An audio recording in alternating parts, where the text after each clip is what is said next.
Warning, you are listening to the Not For Everyone podcast, a spicy, cuss-filled show about two man-children exploring their strained friendship through the lens of cult cinema.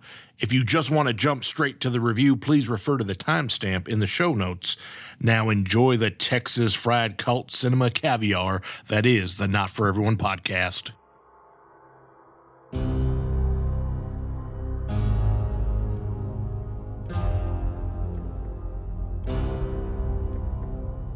Well, Adam, we're at the we're deep in the Halloween season. It hasn't really even dawned on me because everyone's been so busy lately.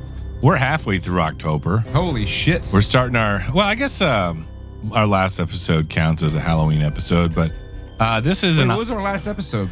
It was both Is there a theme? Are we going with a theme? Yeah, we're going to do body horror this year. Okay, what was as a reminder, what was the last one we did? The William and Stone Darren interview, and then before that was the Wig movie.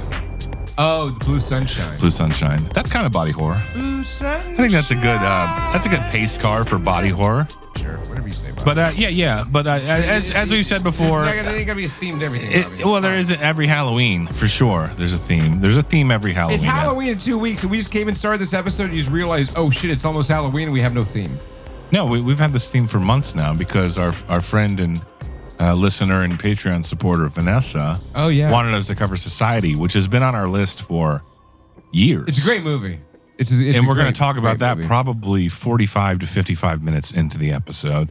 So hold on to your hats. Yeah. It's a Halloween season episode of Not For Everyone podcast. Now, Adam, is that what this is? I want to point out to you, the theme is body horror. Okay, the theme is body horror. We kind of glazed past your traditional birthday episode. Did we? It was your birthday in what, September? It's in August. Okay.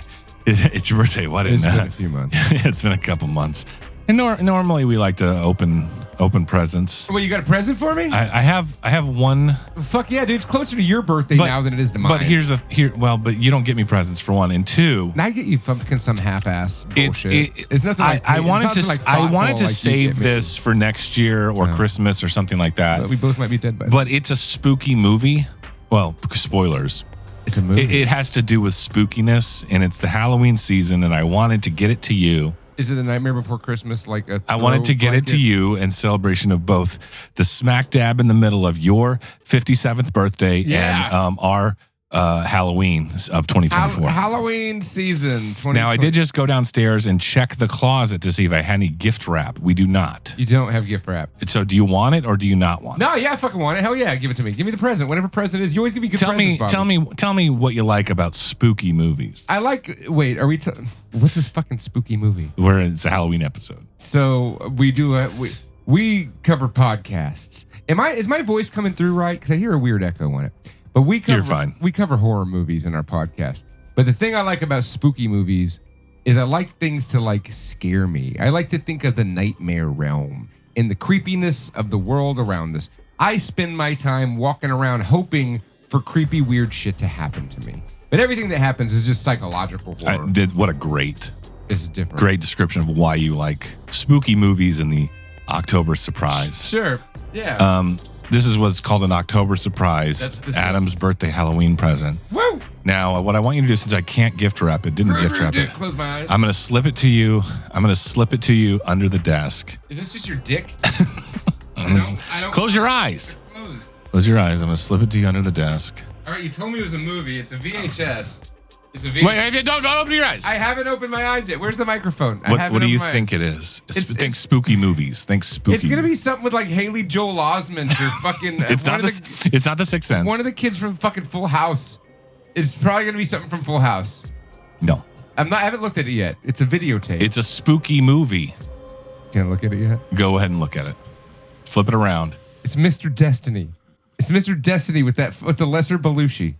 It's got Michael Caine in it. Happy Halloween.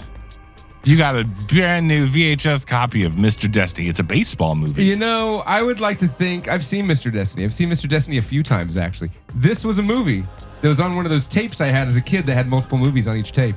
I don't know why we recorded Mr. Destiny, starring James. He drinks a Belushi. cocktail from Michael Caine and goes back in time to win the big game. Win the big game and win the girl, who is played by Linda Hamilton. No, it's Renee Russo, isn't It's it? Linda Hamilton. Oh, wow, you're right. Is it Linda Hamilton? You might be right. I can't read. It's too dark in here. That's because we're going to... Hold on. You're right, it is Linda Hamilton. It's Linda Hamilton. Yeah, so Imagine one day, out of the blue, your wildest dreams came true. Oh, it's like a sonnet. It's like a haiku. You see, look at the cover of that movie. Look at the back of that movie. Dude, and it's just they couldn't get Gina Davis or Michael Keaton.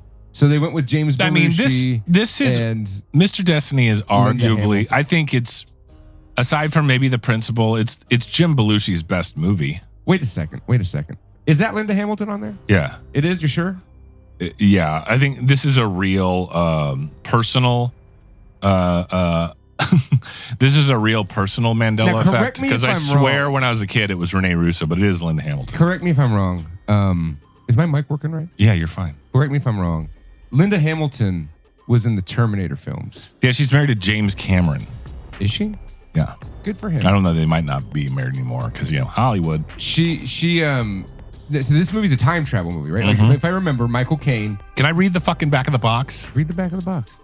Imagine if one day, out of the blue, your wildest dreams came true. You already said that part. That's exactly what happens to junior executive Larry Burroughs, Jim Belushi from Taking Care of Business. That's a good Jim Belushi movie, too. I've seen that, too. I've seen a lot of these Jim Belushi. When he bumps into a mysterious stranger, Michael Caine from Dirty Rotten Scoundrels. That's what he's known for. Not Zulu, not Muppet Christmas Carol, but Dirty Rotten Scoundrels. Dirty Rotten Scoundrels is fucking No, I know. great. I'm just fucking Probably his best work. Instantly, Larry's ho-hum life becomes his ultimate fantasy. Huge mansion, beautiful wife, cars galore. But before long, his new lifestyle isn't so enchanting. Ultimately, Larry discovers it's going to take a lot more than wishful thinking to get back to where he once belonged. Co-starring Beauty and the Beast's Linda Hamilton. Beauty and the Beast. And comedian, John Lovitz is in this. Mr. Destiny is a delightful rags to riches comedy, brimming with total magical entertainment. There's nothing about baseball on the back of Mr. Destiny. This is a different movie. This is a baseball movie. It's not a baseball movie. Yeah, it's like go back in time. If you would have got the big hit and saved the big game, you would have gone pro. That's like that's that other movie with fucking Kevin Costner. No, it's not Field of Dreams. It's Field of Dreams. No, but this is, I think Field of Dreams came out first. This is definitely riding off the success of Field of Dreams. Let me ask Google. Anyway, I think you might con me. Happy Halloween. Here's a copy of Mr. Destiny on VHS. Does the movie Mr. Destiny involve time travel? Of course it does. Let's see. Mr. Destiny is a movie that involves time travel and alternate realities. So what I'm saying is this, just theoretical. Let's just say. Can we imagine a universe without Jim Belushi? No, Bobby. Can we imagine a universe where Linda Hamilton, while time traveling to get away from Terminators, ended up in Mr. Destiny? It's a really interesting point. I'm saying this might be Terminator canon. Not like the Canon film. But if Canon had made a Terminator film, it'd probably be a lot like Mr. Destiny. Now, I know there's time travel in the Terminator films. Is there like alternate universes and timelines and shit? Yeah, like a fucking Terminator fucking Genesis and Terminator fucking Resurrection. There's like 18 of them. Yeah, I haven't seen anything past. Are you sure I'm not just hearing me through your mic? Dude, you're turned up. I'm turned up. Is that better? Yeah, that's better. I'm high. Well, I'm going to turn you down a little bit and then turn your headphones up. How about that? Let's do that. Oh, there we go. Is that better? Yeah, that's better. You're fucking deaf. You're like all the way up. I know. It's like I felt like I had to be right on it to hear it. No, but it's an interesting theory. I'm just saying. Because I don't know if there's if we subscribe to time travel, there's obviously why not subscribe to alternate multiverse shit, right? Right. And Linda Hamilton's name in this movie is in fact Sarah Costner. Right. You know what I'm telling you. No, it's not that. I don't know what her name is. It's Sarah. It's got to be Sarah. She looks like a Sarah. Probably because I've seen Terminator. Terminator's But really good. I think Mr. Destiny might be. It's like what was the movie? Like Halloween has all the different timelines. Yeah. They've rebooted Halloween so many times. So what you're saying is Terminator is actually just the Mr. Destiny expanded universe. Yeah, exactly. I think Terminator predates this. I think this was like a happy goodbye for Linda Hamilton. I think like the post-credit You scene might be right in this is timeline. that Belushi is actually a Terminator. Like he fucking his skin peels off. I mean, that's how he hits that home run and travels through time. He hits the ball so hard, it goes 88 miles an hour, and it cuts a hole through time. It's like, I thought you said John Belushi was coming to this party. They go back in time, and John Belushi doesn't die. Jim Belushi does. But John Belushi's career just goes the way of Jim Belushi. Wrong kid died. Thrill me. You know, there's gorillas in these woods. Mortis, what's that? It's all in the reflexes. Chicken's good. I like chicken. I'd buy that for $1.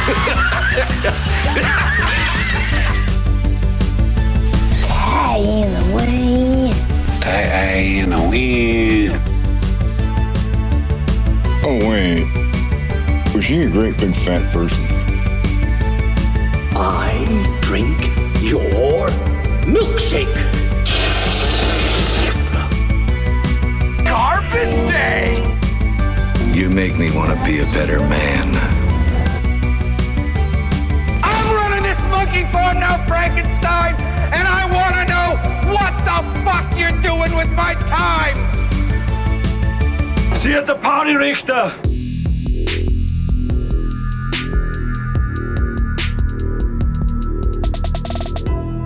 What a great way to kick off the Halloween season with a conversation about Terminator and Jim Belushi starring in Mr. Destiny. Halloween. You're listening to the Not For Everyone podcast. My name is Snobby Bobby. We got an old school episode tonight. I don't think we have any guests. I don't think we have any people stopping by. Who knows? I don't know. We'll see what happens. But, last few episodes have been very guest-centric, and now I think it's just you and me Just again. you and me, Bobby. You and me in a Just room. you and me. My name is Snobby Bobby, and right in front of me is the Halloweasel. Halloweasel. Oh, it's a Halloweasel. You're a Halloweasel. So it's not even a Halloween weasel, it's a Halloweasel. I'm fucking digging that shit. The Halloweasel. I'm into the whole brevity thing. Brevity. Isn't that a The pork chop moon man, the merchant of besmirchment, the specimen of sexativity. Gay sexativity. Whatever. Sex is sex, baby. The lieutenant of danger. Yep. The crude, the rude, the dude. The one and only. Pork chop moon man, the lowest common denominator. The lowest common denominator. The enjoyment of unemployment. Adam. Those days are done, my friend. Gainfully employed, bitches. So yeah, I've been busy, Bobby. I've been busy on the campaign trail. And it's if you ever run for office, it's like you got to just say the same spiel over and over and over again. Oh, you do? It's how that works. It's how that works. Just pandering nonsense that means nothing. No, it's not pandering nonsense. You're just going to say your same point over and over again. You know what I mean? To different audiences, et cetera, ad nauseum. But hey, I've been doing that for years. What I think you should do is when you're over this endeavor, just start going up to these speaking events and just have the back of Mr. Destiny memorized and then just recite the box art of Mr. Destiny into the microphone. Yeah. And I bet you get some votes. Yeah. You do it in like a Martin Luther King voice. Read this in a Martin Luther King voice, please. I don't know Like Martin Luther King voice. Can you do just a very powerful black man voice? Because cancel culture's over now. You can do that now. You know I'm running for office like currently. Yeah, it'll be good for the campaign. I can't see this. There's no light in here, Bobby. Oh. Come on, you can do it. I can't read this. Here. I even have my readers on. There you go. Read that in a Martin Luther, like a powerful, read it in a powerful. Imagine if one day, out of the blue, your wildest dreams came true. Yeah. That's exactly what happens to junior executive Larry Burrows. I am not reading. You already read this shit on this episode. And you know what? It is our destiny, Adam. It is our destiny. This is probably the most powerful black man yelling. Mr. Destiny has gotten the Mr. Destiny box art summary. Since 1992. Nobody talks about this fucking movie. I don't think there's any YouTube videos about this movie. Like Mr. Destiny. You know, no, you're probably right. There's somebody out there fucking loves this. You are the white man that does not acknowledge the profound existence of Mr. Destiny. What are you talking about? I'm not making fun of anyone. I'm making fun of everyone. You know what I mean? Yeah, Bobby. Especially myself. Here I am, 40 years old, in a toy lab, recording a podcast with. Hey, you know what, Bobby? About Mr. Destiny. It's cheaper than therapy. It's cheaper than therapy. Not for everyone podcast. It's cheaper than therapy. Hey, I got an idea. Sure. It's enough fucking around. On this Halloween episode, I think it's time to go to movie recap. Movie recap.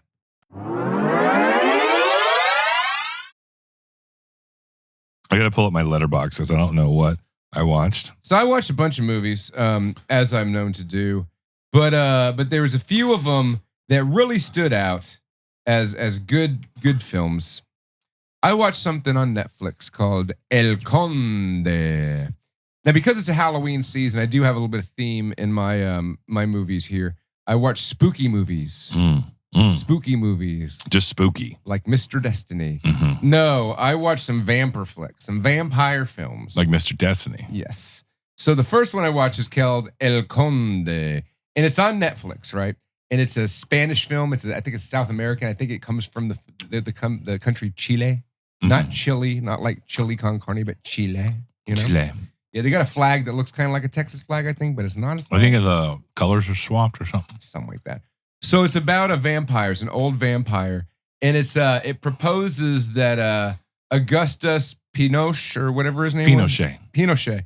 That the dictator. The dictator of Chile. Yeah, for about 30 years. He was actually a vampire. He was a 250-year-old vampire. I'm fucking all in on this already. Right, it's so great. I am all. What is this called? It's called El Conde. When did this come out? It's a couple years ago. So Pinochet is a vampire. Pinochet is a vampire. Old man vampire. Yeah. He's already my favorite vampire. Oh, it's so great. They like blend up hearts and drink the hearts. And there's like a weird narration. Now, it's in black and white. Is this an anti-Pinochet movie? It's all in black and white. Nah, he's just a dude, man. He's just a vampire. He's just a guy. He's just a guy. He's just a old fucking dude. It's really good. It's real good. That's so fucking. So it literally is supposed to be Pinochet. Like it's not like. No, it's not like some Pinochet. Like abstraction of. No, it is the name. It is him. It is actually him. And the story is like he's old. And he already faked his death, right? So the world thinks he's dead. Mm-hmm. And he's like, he really wants to die now. He's like, I'm just done. I just kill me now. Mm-hmm. And so his 5 children are coming to find the money. They want the money for themselves. You know what I mean? Because he's rich. He's a fucking disposed dictator. So there's obviously money. So the kids come in. They're like, we want that. He's the guy that would throw communists out of helicopters. It's real good, dude. It's real good. Yeah, that's right up your alley, Bobby. Mm-hmm. El Conde. Big fan of Pinochet. Streaming on Netflix. And vampires. Right. You know, it's like the best of both worlds. It's in black and white. It's fantastic. Excellent. That's a hell of a fucking exciting movie recap to start things off with. Yeah. Best I can offer you right now is a lot of my free time, Adam. Let's get spooky. I've been playing The Legend of Zelda, Echoes of Wisdom. That doesn't count as a movie recap. In which you do not play as Link. You play as Zelda. Wow. And all that it is. First time in I'll make it quick. Okay. It's groundbreaking. It's the first time in history. The Zelda franchise, you get to play as another gender, Adam. Wow. And instead of a swordsman, as Link is, or the warrior class of the nerd genre. It's a party, like a D&D party, be the warrior. Yeah. Well, what do you got? You got warriors, you got elves. Well, Link's kind of like a cross between the warrior and the elf. Yes, agreed. And I mean, he does get magic. I mean, but like, let's think Gauntlet for a second. You got like the warrior, the wizard, the dwarf. What is the dwarf? Is just stocky. He's the powerhouse. But he's not fast. He's not fast. He's not fast. But he likes to go underground. He's a tank. He's like a little hard to kill, not much reach, but he fucks shit. He's like a little like bowling ball panda. Yeah. Bowling ball panda. And then you have like the thief and the mage and like the fucking dark night elf and dude, that Dungeons and Dragons all that kind of shit game. Okay, so we've established the various races amongst the classes, the nerd genre of high fantasy. I've spent 50 hours in a recent video game. I'm not going to talk about it because this is a movie recap. But like, just let me just because I don't have anything for movie recap. I don't think I'll think of something in a second here. I watched Mr. Destiny. It's a great movie. You didn't watch it? I watched it in like 1993. Right? You didn't fucking watch that for movie recap, motherfucker. Recap 93. No, but But Zelda. You play Zelda. I'll make it quick. So you're I've telling been playing me a lot of Zelda Echoes of Wisdom. So they're making a game called Zelda, right? And they're girling it up, right? So this is like the woke girl community making you play as a female. They're replacing Link. It's the best. It's the best way to do. I wouldn't even call it woke. It's the best way to do like the gender switcheroo, though. For sure. The games are called The Legend of Zelda. Let the woman be the character. I'm fine with all that. Yeah, let her be the star. My point is, like, Zelda has a very specific, established formula, right? Sure. You mean her as a character or the games? No, the games, you fucking moron. Why are you being so mean about it? We haven't been mean once this episode. I felt like it was due. And there you go. So, Link, you're a warrior. You're kind of a sneaky, stealthy thief type elf boy. He's like all in one, bro. Yeah, he's a little bit of everything. Yeah. However, in this case, the warrior side is turned down quite a bit, and it's basically, here's a Zelda game where you're a wizard. Right. It's badass. I can't believe it's taken this long to get here. See, now I want to see like a 2-player game where you can play both of them. Well, so the graphic wise, I only watched it for a few minutes, but it looks like it's right in line with the Link's Awakening. The remastered Link's Awakening. Yeah. Yeah, it's probably a little bit higher res than that. Yeah. I think the frame rate's kind of funky sometimes, but I don't know what that means. But do they look like the pixels? But here it is a very, very, very good game. But let me just say this: it's a very good game, but it might be one of my least favorite Zelda games of all time. Because you don't like playing. Because I don't like women. No. It's not even that. I knew that was coming. It's like. Because of fucking PC woke bullshit. No, it's not even that. It's like it feels very beta testy. It feels very incomplete. Because like, how many dungeons do you think a Zelda game should have? I don't know. How many's Link's Awakening got? How many of the old Link's Awakening was like, I think at least 8. Yeah, like 8 dungeons sounds about right. And some of them were hard as fuck. How many is in this one? Like 5 or 6, and it's all very easy. Really? Did you beat it? I'm almost done. I got one more dungeon. I'm just doing all the side quests before I go to the last dungeon. But it's a good game. Do not get me wrong. It's a good game, and it's taking the Zelda franchise to a new, different place, which is all good. I'm all about that. Right. But it feels like it's like 60% done. Sure. Because one of the big bitch and moan fests of Breath of the Wild and Tears of the Kingdom was like, where are the fucking dungeons? What is this bullshit? They're like, well, there's temples. You can just go in the temple. It's the same. It's not the same as a fucking dungeon. Yeah. A major facet of Legend of Zelda is the unadulterated, visceral frustration when being stuck in a dungeon. Sure. Oh, yeah. It goes all the way back to number 1. Yeah. And then, of course, like the water temple in Ocarina of Time. The real sons of bitches. There's one in A Link's Awakening where like you have to drop things from the ceiling. That was really, the point is it's really fucking hold your hand. It's really watered down. It almost feels like a really long like training session of this new style of Zelda game. So you're saying is the second one will be better? I hope so.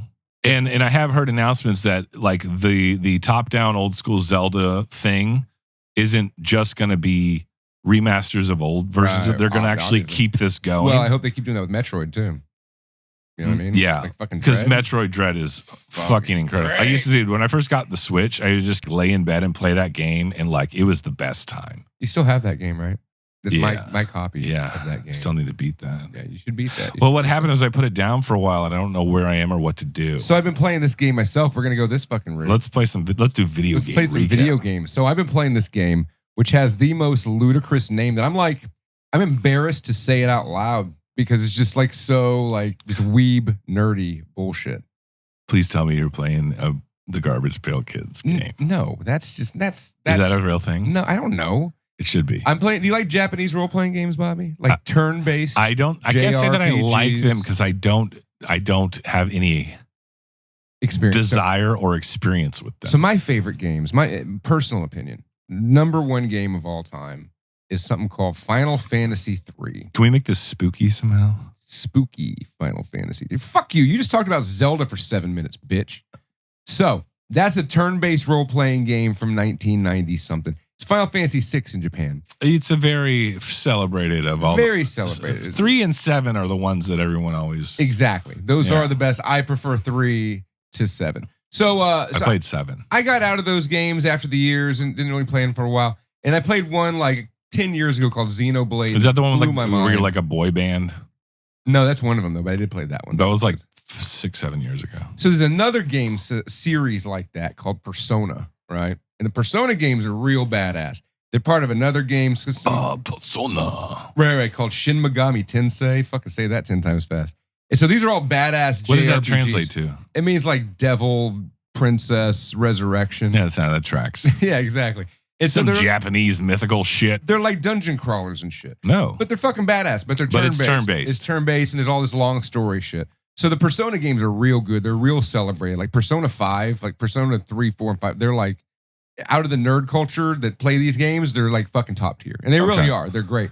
So they made, and I like them. I played them, but they're all like you're a high school student. You're always in high school. Yeah, it's kind of weird. And it's hard for me to it's very relate. Japanese It's in that very sense. Japanese. Like, I'm going to go flirt with a 15-year-old girl with the fucking knee They have socks like on. this, you're trying like there's this teenage girl and like she turns into like a magic girl with her tits all It's hanging like out. it's like this is it's kinda, like Japanese incels living their real fantasies of exactly. what they wish And had that's happened. the word, Bobby. That's the word fantasy. Uh-huh. So the game I'm playing is the new game. It's called Metaphor Refantasio. That's the fucking That's name. Japanese as fuck. That's too. Japanese as shit. Even in Italian or something. So anywho, it's like them Persona That title games. just bombed Pearl Harbor.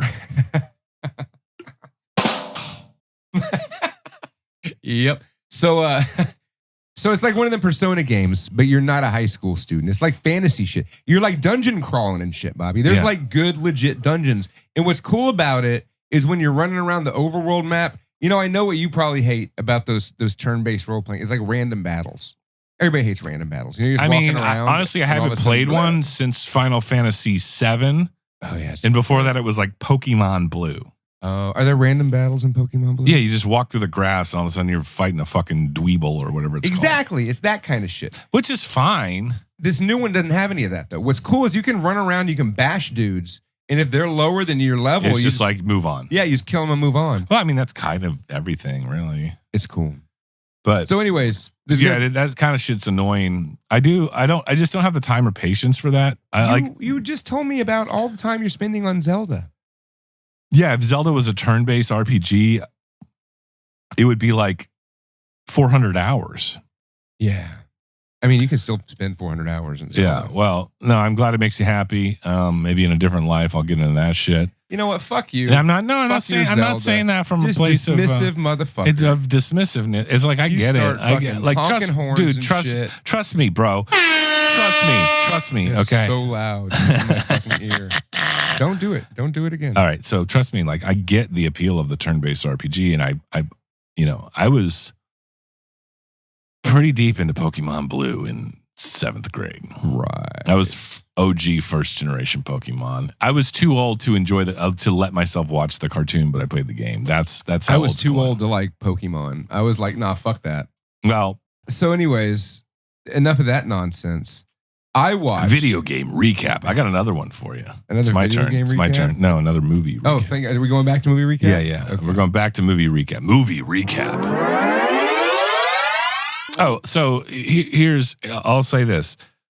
I started to watch the new. This is very out of character. Mm-hmm. I liked it. I have not finished it. Mm-hmm. I started to watch the new, Seth Rogen animated Ninja Turtles. Mm-hmm. The movie? Yeah, Oh yeah. It's great. It's pretty good. It's fucking great. Like it's not for me, but I get it. What do you mean it's not for you? Like I'm not like this is like it's not something like I'm like gonna like. I'm just not gonna like all over this movie because it's not meant for me to. Nobody's asking you to on anything, but why would you assume that? Why I don't think of on Ninja Turtles at all. It's a metaphor, Adam. You don't have to be so literal. You don't have to be so literal. It's a metaphor. I'm not gonna on the Ninja Turtles movie.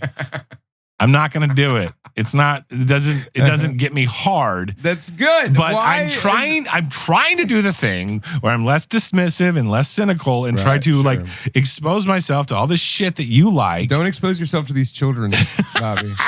Don't do that. Listen, you should watch the You're all right, bro. You're younger than me. You're fucking gonna die. You're gonna keel over right now. If you're gonna open yourself up to these things, dude, there's nothing like a good cough. you should watch the Spider-Verse movies. Those are bad ass. Okay. Well, we talked about that before. They're like those Ninja Turtle movies, but like that Ninja Turtle movie, like better. Look, what I really wanted to talk about, I can't really speak to the Seth Rogen animated Ninja Turtles as much as I'd like to because I have not finished it. I don't think I will. Well, but like it was very. That's not a movie recap. That doesn't count. It's a fucking movie recap. It's the preface to my movie recap. It's a preface. All right. But it was cute. Yeah, it's cute. It's a good And movie. it's a good, like, if I had a kid, which I don't, I'd be like, yeah, like, My kid loves I'll it. watch that with my kid. He loves it. It's great. One of them movies. I don't think I'd watch it without him there. If I'm being honest. Well, yeah, I mean, only I could do that. So I have an excuse. What? Hey, Adam, can I borrow your kids so it's not weird if I watch Ninja Turtles? Okay, so here's a preface for what fucking movie, Bobby? Well, yeah, I watched the 1980 or 1990. When did it come out? 1990 Ninja Turtles movie, the first one. Oh, yeah. And no, we talked about this a little bit when we did the Ninja Turtles 3 I get episode. what you didn't like about the new Ninja Turtles movie. What didn't I like about it? You didn't want to bang April O'Neil. Well, there's thankfully, no, not that version of April O'Neil. I did not want to. But in the 1990 Ninja Turtles, It's definitely You wanna bang a April O'Neil. fucking box to be checked. on the Ninja Turtles from the old cartoon from 88 or whatever, you want to bang April O'Neil. Well, my favorite April O'Neil of all time is the one on the side of the Ninja Turtles arcade game. Yeah, she was real hot. The frizzy-haired one. Frizzy hair, that jumpsuit, that yellow jumpsuit, That that's yellow just something jumpsuit, else, yeah. man. Anyway. Something else. But there was a different April O'Neil in the first one versus the second and third one. They're all are good though. They're all beautiful. They're all great. lovely. And it's a ladies. very good, realistic adaptation of that character into the cinema. Sure. I grew up watching Ninja Turtles 2 more than any of them. Yeah, The Secret of the Use. Yeah. It had David Warner. That's and the one I Vanilla had on Ice. VHS. And I just think it was a misstep by going with Toka and Razor instead of Bebop and Rocksteady. They wanted to sell toys. They need new characters. But yeah, I agree. I would agree. Bebop and Rocksteady. Well, I mean, they put them in everything else later on. the first one just kind of made me appreciate like we were just talking about the one with the Seth Rogen one that came out a few years ago, the animated one. Yeah. And I like when they actually do like, hey, we're going to make this tolerable for the parents in the crowd. Right. Well, I would argue that a lot of the Ninja Turtle shows that have been the 2012 Ninja Turtle cartoon show is like totally aimed at us. It has so many horror movie references. That makes sense though. I mean, it's got Halloween 3 references. It's got Texas Because the Chainsaw people that Massacre grew up on references. Ninja Turtles are grown up now with kids, so it's like, well, why wouldn't we? Right. The people writing that are people from our generation. Exactly. Right. So anyway, Good show. it's just like you're not gonna get the level of the first Ninja Turtle, like that level of darkness in a movie that's clearly targeted for children at the time. So it has Sam Rockwell in it, right? Has Sam Rockwell and smoking, like giving people menthols, regular menthols. Yeah. The Foot Clan hideout. It's like, this looks fucking awesome. Yeah, it did look really badass. That Skating rink in there and shit, the half pipe. Yeah, and I revisit that movie probably every 5 or 6 years, and I'm like, this is never gonna like age out. I don't think. Okay, so you say that, and that's just because there's this beautiful, beautiful thing that affects our brains called nostalgia. Sure. So I try to show, but it is what it I is. tried to show the original Ninja Turtle movie to King. So I tried to show the original Ninja Turtle movie to King. And he can't watch it. He could, as soon as it showed the turtles, he's like, I can't look at them. They look horrible. They look great. To the eyes. What is he, fucking retarded? To the eyes of the child of today. They look great. No, they don't. They don't. No, they do. They look bad. Come on. I love them. Kermit the Frog looks like a frog. I mean, Kermit the Frog is great. Kermit the Frog's a whole other deal, man. Kermit the Frog is obviously a sock puppet. You know? Look. Sock puppet? Sock puppet? New Line Cinema produced that movie. It was a roll of the dice. Ninja Turtles is huge. They got Jim Henson's Creature Feature Shop or whatever it's called. For Ninja Turtles? It's a pretty low budget movie.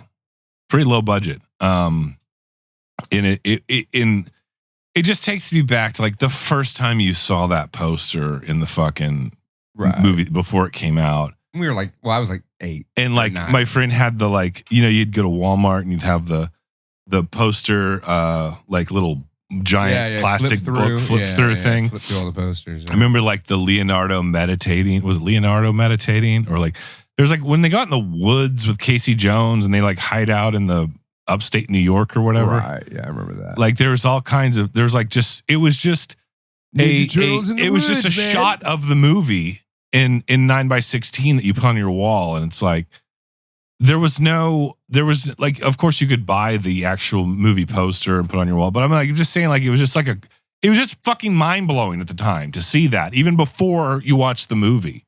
You're like, holy shit, this is like real Ninja Turtles in real life manifesting in live action cinema. Okay. So you're just describing an experience you had when you were what, 6? You were 6 years old at the time, Bobby. Yeah, and it was fucking incredible. So yeah, that's what happens. You're 6-year-old, and still to this day it holds on. It's all you cared about. It's all you cared about, Adam. It's all I cared about. Dude, I'll tell you what. Like when between like 1987 and 88, and Ninja Turtles. Yeah, I was a total Ninja Turtle fan. Like I was deep in the Ninja Turtles. Like I would forsake any other nerdery for the sake of Ninja Turtles. That was the shit. That was my jam right there. Mm-hmm. So I'm right there with you, man. I'm right there with you. So take yourself back. Let's Mr. Destiny time travel back to 1989. Right. When there was teaser campaigns for this fucking movie. You didn't have the fucking internet. You just heard grumblings about it.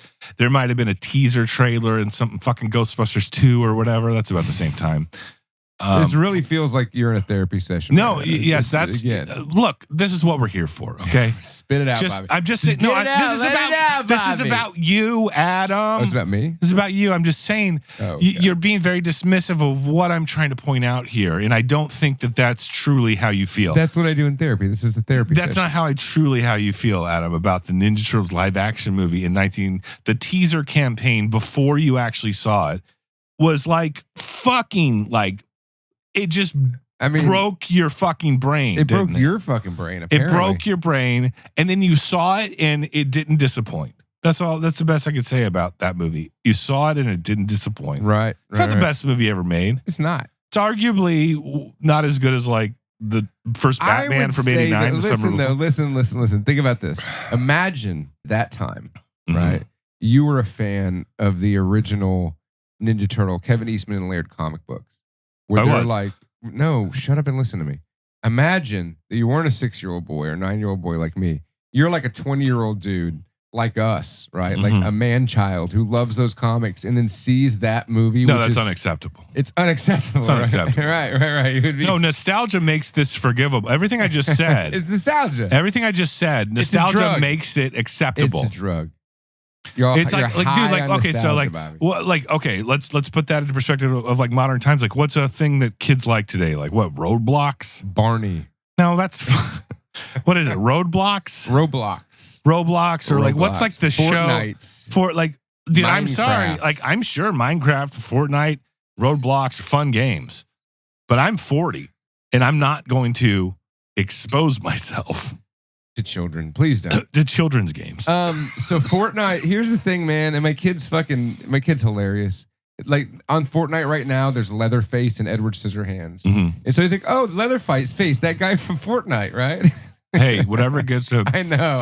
Hey, Greta Van Fleet, the new Led Zeppelin, that's not as good. What? That's not in Fortnite. Well, it's the same kind of thing. My kid, we watched all the John Wick movies because of Fortnite. Right, like there's xenomorphs on Fortnite. Like you can play as a xenomorph and Terminator. I'm all for that kind of '80s indoctrination of today's modern youth. That's how people know. That's how these kids know about it. That's why these kids know what a predator is. Broforce. Not that your kids play that. That's for us. That's not for us. That's for us. You got to think about for the children, bro. For the children. What was it? Fortnite's just totally. Didn't Gabba Gabba have a lot of referencey shit too? Yeah, but not like Fortnite's like corporate capitalism. It's like, what do we have licensing? Yeah. So what all can we get licensed? Right. It's like you can be Jim Belushi from Mr. Destiny in the Mortal Kombat games. You're like, what? Because it's all Warner Brothers or whatever. All of a sudden, Michael Caine makes you a magical cocktail. Yeah. With fucking fatality. Babality. Yeah. Jim Belushi. What were we talking about? No, I think they should go that route more often. Is like, hey, like here's a bunch of video games where you can play characters from iconic franchises. Like, what else do we have licensed? The thing with Fortnite is they don't change up any movesets. I mean, you'll get like 1 or 2 special weapons for a character, maybe. Like you get like Magneto gloves, you can shoot laser, like magnetism. Dude, it only works for like 2 weeks. There was a code in the original NBA Jam where you could be the lady. Boom, shakalaka. You could be the lady from the Pine Sol commercials. He's on fire. What? You could be the lady from the Pine Sol, the black lady from the Pine Sol commercials on that game. That's badass. I know. That's what I'm talking about. They didn't like do shit like that. Right. Well, they are now, but they're using classic characters and to do it. Like the Pine Sol lady from. Kids nowadays don't care about the Pine Sol lady body. Everyone should care about the Pine Sol lady. But if you put Beetlejuice and the fucking Jigsaw from Saw is in fucking Fortnite, you play as that. It's all just skins. It's all just cosmetic. It doesn't change any. No, moves. agreed. Well, that's what it is. Things like Mortal Kombat, you have different. It could be Freddy Krueger. You have different finishers and moves and stuff. See, at least that in Freddy Krueger, that Mortal Kombat one, like right. Freddy had his own moves. Fortnite is just like shooting things, right? Yeah. Is that what Fortnite is? Mm-hmm. And then Minecraft is like building world building. Mm-hmm. I think there's like unhealthier games for kids to be playing. Yeah, but you know what? Shit like Doom is better. Like my nephew's always like, my mom won't let me get this game. Will you get it? I'm like, yep, it's on the way. It'll be there tomorrow. Amazon.com. What games are unhealthy for children? I don't know. I don't know. The one where you like the one on Atari where you're like little 8-bit pixelated thing that like you're like a cowboy that rapes Indian women. Nobody wants to play the rapey Atari cowboy game. I'm just saying it wouldn't be a good game to show a kid. Leisure Suit Larry is probably inappropriate for children. Yeah, they don't even know what that is anymore. But other than that, I think it's fair game because, we grew up on Mortal Kombat. That was very violent and all that Tipper Gore shit lost. You know what I mean? He lost. We won. We won the culture war of 1994. And the culture war is totally different now. Yeah, and that's flipped around. But like, were we on movie recap? Yeah, we're on movie recap right now. I had some movies I want to talk about. All right, we'll move on, I guess. I don't even know. Where were we talking about? I don't even remember. No, I was just going to say that, what were we talking about? Video games. Like, they need to tap into, there's worse things for kids to be playing than Roblox and Minecraft. Yeah, I know a guy who's got a kid, right? And the thing is with these games, the problem is it's how consumerized it is. Yeah, very addictive, and then you have to buy the DLC the shit. whole point is to sell them the DLC. So my kid will play these games, and he'll spend just as much time sitting in the store on the game, looking at the things, enticing over the things to fucking buy, right? Coveting digital things. All these fucking, like the Alien, playing as a Xenomorph, playing as fucking Terminator, playing as Captain America. They all cost money, but it's just a costume. Here's how I would put that, justify that though. Yes, that's annoying as fuck as a father, I would imagine, as a parent. No, the point is, I'm saying when we played video games as a kid, when you're playing Zelda, you put in the game and you play the fucking game, and the game is done, and you play. It's not trying to sell you more of the game, right? But while you're fucking playing it. No, that's fine. I agree with you, but what I'm saying is thinking about it this way: if you think of a video game, what is it, Fortnite, where you can be the Xenomorph? Is that what you're saying? Yeah, it's more or less a sandbox with some like challenges in it, right? Like so when we were kids, we would buy an action figure and just use our imagination. Now they're like, well, buy this quote action figure, this skin. Sure. And now you can play with this toy in the digital world versus like in your bathtub, either like, oh, the bubbles in the bathtub like represent the acid that the Joker falls into. Which action figure were you off with? I like the Weapon X. Wow. Like the Wolverine. The Weapon X Wolverine fighting. I'd always put them on my knees in the bath. You put them on the knees like they were like American Gladiator style. Like each knee was a platform. You know what I'm saying? You know what I'm talking about. Sure. Like Magneto's magnetism just fell on my dick. Wow. And I feel a little, this is, I feel a little. I do not get paid I feel a little silly. for this. I am not your therapist, Bobby. This is not anything I need to. Ooh. I can't help with this problem. It's not a problem. I'm just saying, like you're like, oh, like it's about growing. It's about growing from a boy to a man. When you play with this spooky episode is Weapon Bobby's X. childhood stories of It's a coming of age You story. American Gladiator, Weapon X, and Magneto, and one of them falls in your and you feel great. I mean, it's obviously going to be Weapon X because how is Wolverine going to fight Magneto? Well, let me ask you. How is Wolverine going to fight? You know what? Hey, wait, stop. I'm done. I'm listening. We're moving on. No, wait, real quick. Serious question. What? Because I don't remember. Is adamantium vulnerable to Magneto's metal? Yes. It's metal. So Magneto wins every time. Every time. Weapon X falls on my dick. He's the one that always... Through the Joker acid of the Mr. Bubble. Mr. Bubble. So, you know what? That's fine. It's fine, Bobby. This is the Halloween episode of the Not For Everyone podcast. I'm scared. Okay. Movie recap. So I watched a movie or three. I decided because it's a spooky Halloween season and nothing screams spooky Halloween season monster like a Dracula. I love me some Draculas. So I decided to watch a new film that they released on HBO Max, which is one of the better Dracula stories. It's a little Stephen King ditty called Salem's Lot. Salem's Lot's great. So they made a new one, right? Adrienne Barbeau. No. Adrienne Barbeau's not in Salem's Lot. It's Bonnie Bedelia. Bonnie Bedelia. Yeah, from Die Hard. I think her name is Bonnie McLean in that movie. That's not the point. So anyways. I think her name's Bonnie. So Salem's Lot is a story. She was a fucking 80s smoke show. She was. She's so hot. She's still hot. I like the frizzy hair. Recently. I like the frizzy hair big, of the frizzy reddish hair. Like April O'Neil on the side of the arcade game. Right, exactly. It could have been portrayed, but I would like to see Bonnie Bedelia in her prime in one of those yellow jumpsuits. Totally work. Oh, she would totally be a good April O'Neil. She was about the right age for that. Yeah. You should use AI to make a picture of that. I mean, that's coming. What's coming now is like you're going to be able to be like, hey, AI, make me another season of The Sopranos, and it'll be able to do it. Stop. Okay. So I watched Salem's Lot. That's not a bad idea.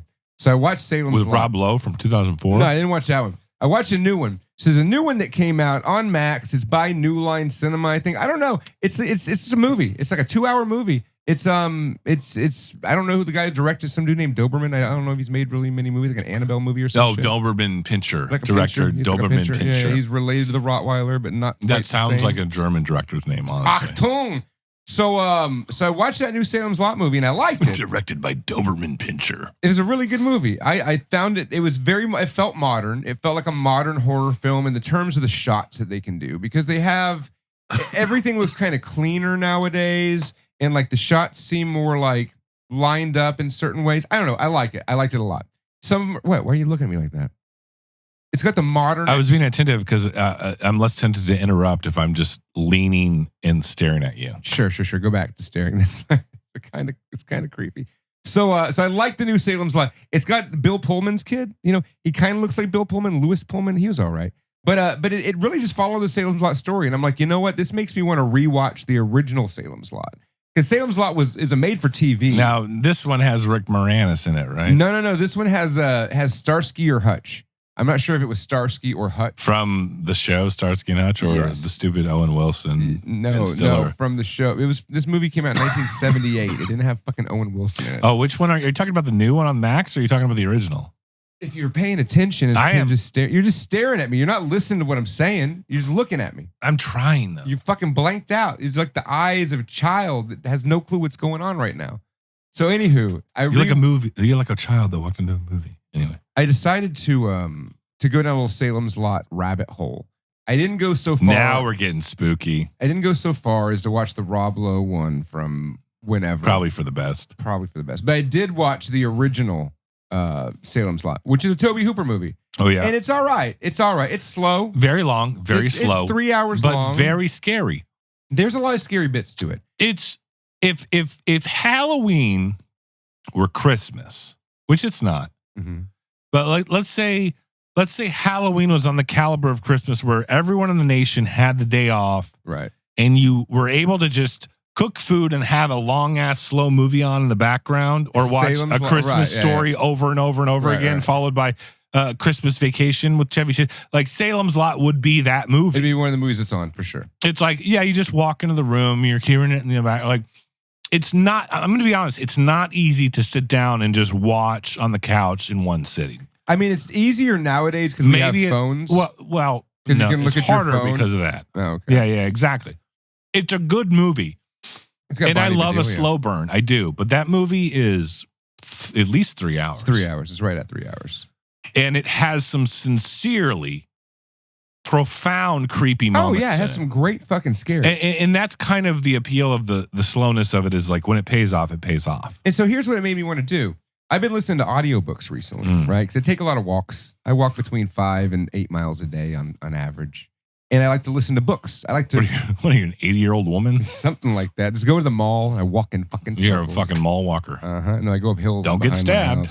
So anywho, I like to listen to books, audiobooks while I'm walking. So I decided, you know what? I'm going to listen to Salem's Lot. I got these Audible tokens or whatever. I'm going to use it on Salem's Lot. Yeah.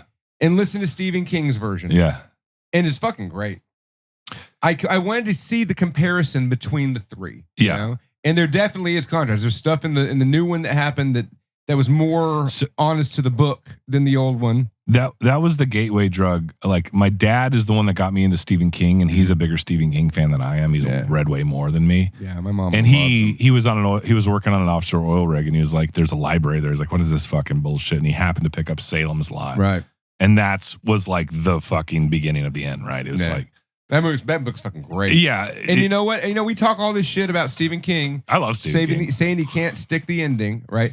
I would say the ending of the book was better than the ending of both movies. A rare occurrence. maybe, but it's good. It's good. I think ending a book abruptly is way more forgivable than ending a movie abruptly. The book, or like the not, book doesn't end or a abruptly. book that doesn't. If a book is good through the whole thing, and it holds your attention and you crave it when you're not reading it, it doesn't matter really as much like how it ends. Whereas like if you watch, like, I don't know, you probably didn't watch Lost. Nah. But like the last season, the last episode is notoriously like, what the fuck? Like all this bullshit for this bullshit. Right. Kind of like the new J.J. Abrams Star Wars trilogy, but it's nobody's fault. No, we're not talking about any of that shit. No, but I'm just saying, we're talking about Salem's Lot. And here's the thing. So there's some differences. The biggest difference I know is from the film to the movies. The new film. Both films. The book and then the movies. Book to the films. It's the same character, same story, right? It really does follow beat for beat, right? There's a lot of characters they didn't add into the movies that were in the book, as it would go. Sure. Stephen King has a crowded cast in his book a lot of times. Right. So the story's about this guy moves into town. He moves to his old hometown. He's a writer, Ben Mears. And he's going back to his town because there's this old big haunted house called the Marston House, right? And some horror shit happened to him when he was a kid. And so he comes back to town. Now, around the same time he comes back, this vamper, and his familiar move into town named Barlow and Straker, right? Great vampire familiar names. Great, man. Barlow and Straker. So Barlow's the vampire, Straker's the familiar. So there's the big differences in this dichotomy here, right? Because the famous look of the Salem's Lot vampire is the bald Count Orlok looking vampire, right? It's very Nosferatu. It's very Nosferatu. And Nosferatu is that story of Count Orlok. That's just Dracula. That's just the Dracula story. They just didn't use the Dracula name. It's Nosferatu blue. No. He's blue. Is it blue? Yeah. What are you talking about? He blue? The Salem's Lot. Hey, little boy blue. Oh yeah, the Salem's Lot vampire is like kind of got a blue thing. He's especially like in the original. Yeah, he's like that. He's like that Dawn of the Dead blue. Nosferatu blue. It doesn't work. It really doesn't work. It doesn't. But I was trying. I get what you're doing there. Trying to make people laugh as much as I can. I'm not very good at it. Just stop. So in the movies, that's what he looks like. It's that iconic Count Orlok bald vampire look, which is a great look, right? In the books. And Straker in the movies is like has a mustache. He's like a handsome, fancy man, right? Fancy British something dude. European of some type. Now in the books, Straker, the familiar, is stark bald, right? And Barlow, the vampire, you listening, Bobby? Barlow, the vampire, looks like a fancy, mustached European man. Yeah, like Chris Elliott and Cabin Boy. No, like Straker in the movie Salem's Lot. Yeah, like a European Eurotrash vampire. Sure. So it's cool in the book because he starts off as an old man, right? Mhm. And then as the book progresses, he's getting younger and younger from all the people that he's eating. Benjamin Button. Yes, Benjamin Glutton. Benjamin. He's a blood glutton. They call me Benjamin Glutton. Benjamin Glutton. Yeah. So there's that. Because as I get older, I get as fat as a baby. It's good. It's real good. What weirded me out about the differences I didn't understand is like some of the character names. Like in the old Salem's Lot, the school teacher's name was Jason Burke, but in the book, Adam, I gotta ask you a question because this is starting to bore me. Is the new Salem's Lot worth a watch? Yeah, dude, it's real fucking good. Good. Because is it? Let's just be objective here. Is it hold your attention better than the original from the 1980s, early 1980s? For sure, it does. But I asked my mom, and she, who's a big Stephen King fan, and loves. She said she liked the original better. Yeah, and I was like, "Did you rewatch the original?" Well, yeah. When you were telling me to watch this, I texted my dad. I was like, "Hey, the new Salem's Lot comes highly recommended. I haven't watched it yet. It's on Max." He's like, "Yeah, I already watched it. It's kind of slow." I'm like, "What are you fucking talking about?" Right. Nothing gets slower than the original Salem's Lot. Right. Except maybe the fog. So fucking slow. No, it's slower than the fog.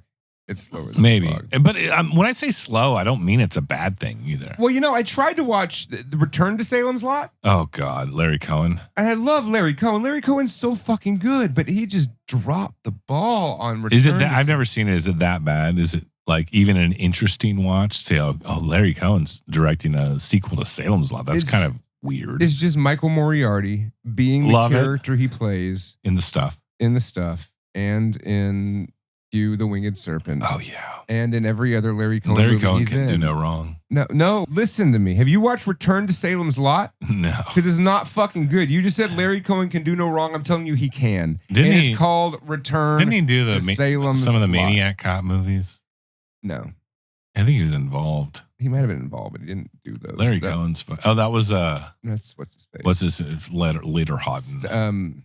The guy that did fucking Brain Dead and Frankenhooker. I think. No, that's Hannah Lauder didn't do that. It was it's on the tip of my goddamn tongue. I think Larry Cohen had something to do with Maniac Cop. I'm not. No, you keep saying wrong shit. I mean, he might have produced it. Might have produced it.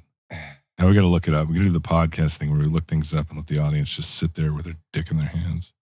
You can always get this. It's Lustig. Okay, Larry Cohen wrote it. Yeah, there you go. Bill Lustig. Bill Lustig. Don't fucking doubt me. Bill Lustig. You piece of shit. Fuck you, you son of a. Now we're just fortunate for whatever reason. We're not mad. I think we just ate steak and had a lot of wine. So Bobby made the steak tonight, and the crust around that steak, like it was a thick seared steak. I don't know how he did. He did it with fire, and it was there's like a crust, it's like a bark. There's like a bark around it, and it was just so savory and just like melted apart in your. You started to chew through it. Oh, it was so fucking. It's kind of like when Weapon X falls on your adolescent. Confused. But in your mouth. That's not how I. That's not how I got my first boners. Yeah, and I'm not. This isn't my therapy session. This is my time, so I'm not going. It's a good fucking steak, and I say follow your dreams and don't let amazing things stifle you or retard you from trying to make amazing things. Right. Like Salem's Lot. It's all in your head. Sure. Like you've had like a vampire. That steak was on par with anything you get at a fine steakhouse. Oh, it's better than most steakhouses. There you go. It's better. And I don't even I'm not like credentialism's so fucking overrated. I don't even know what it is. Just like, hey, like you've been deemed an expert in this by the institutions. Like you went to culinary school and you know how to cook a steak. I'm like, figure that shit out on my own. Fuck you. Yeah. Thanks, internet. I'll learn on the internet. Yeah. You know what I'm saying? That shit's fucking School of Hard Knocks. Yeah. The internet. Anyway, I'm a big fan of steak. Real quick before we get into the movie, we're going to take a quick break here in a second. But I just want to mention I was very stoned the other night. Okay. And I try, now that I'm in my 40s. You said that like 600. Are you having a midlife crisis, Bobby? Now that I'm in my... You've mentioned you're in your 40s. Well, I'm going to be 40 next month. You're not even 40 yet? No, next month. And you've been saying you're in your 40s? Now that you're 40 now? What the fuck is wrong? Can I just explain something to the audience since we talk about food? This is weighing on you. You're about to be 40, Bobby. I don't fucking care. Yeah, you do. You've mentioned it. Like, you've mentioned it like 40 times this episode. No, it's fine. It's fine. I'm just saying. I'm just putting things in perspective and context. You're the hill. You're over it. You're about. I don't care. To be I remember when my over parents it. turned 40 and thinking like, man, you're old as fuck. And I'm just like, I literally have a in the package Last Action Hero toy on my wall. So you don't want to grow up. You're a Toys R Us kid. I'm a lost boy, a Peter Pan lost boy. You know. Wow. If you think real hard, you get gooey, delicious food if you make wishes at a dining room table. What? What was I going to say? Oh, yeah. I don't know what you just said. The responsible way to get high when you're approaching 40 is to, hey, if you get the munchies, try to learn to appreciate fruit or try to learn to appreciate like fucking like sushi, like something relatively healthy. Like I'm not going to go eat fucking Cheetos or whatever. Fucking you just don't buy them. Fucking Popeye's chicken sandwich that I had today for lunch was just good as fuck. The point is, I caught up on it. I just got to recommend this quick food recommendation discovery. Sure, let's hear it, Bobby. Apple. Cut up apples into slices. Put a fucking saucer. Slap like 2 tablespoons of peanut butter in that saucer. On top of the peanut butter, I didn't tell you this part. On top of the peanut butter, there's this stuff called hot honey. And it's like honey that's made with like habanero. So it has like a little kick to it. Drizzle that on there. And then on top of that, go to the store, buy everything bagel seasoning. I already got that. Everything bagel seasoning and sprinkle that shit on top of your hot honey peanut butter and dip your apple in that. That sounds bomb diggity. It's so fucking good. And I'm not a big fan of overselling things, but it's one of the most proud moments of my life is discovering that recipe for snack time. Sounds good. My proudest moments is finding a snack time recipe. I'll try that out. Try that at home, folks. Well, let's get into the movie at hand because we're at like about an hour now. We're talking about Society because our friend Vanessa told us to watch it, and I love that movie anyway. And it's body horror Halloween. Adam, what is Adam, what can you read me the IMDb description of Brian Yunz's Society? An ordinary teenage boy discovers his family as part of a gruesome orgy cult for the social elite. Beverly Hills is known as a society of wealth and privilege, but Billy Whitney doesn't seem to be getting his share. He thinks everyone is out to get him, even his friends. You never were one of us. He thinks that he doesn't belong. Hell, they don't even look like me. Why are you guys doing this to me, huh? He believes he's seeing things. Bad things. Beyond reality. Is it just his imagination? I'm not paranoid. All my fears are real. Or has Billy uncovered something terrible? Something unspeakable? Don't go home, Billy. What, you've been living with these people all your life and you don't know anything about this? If you don't follow the rules, Billy, bad things happen. You know you'll make such a great contribution to society. Who are you? And now Billy It's showtime, Billy!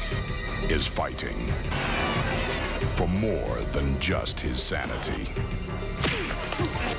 He's fighting for his life.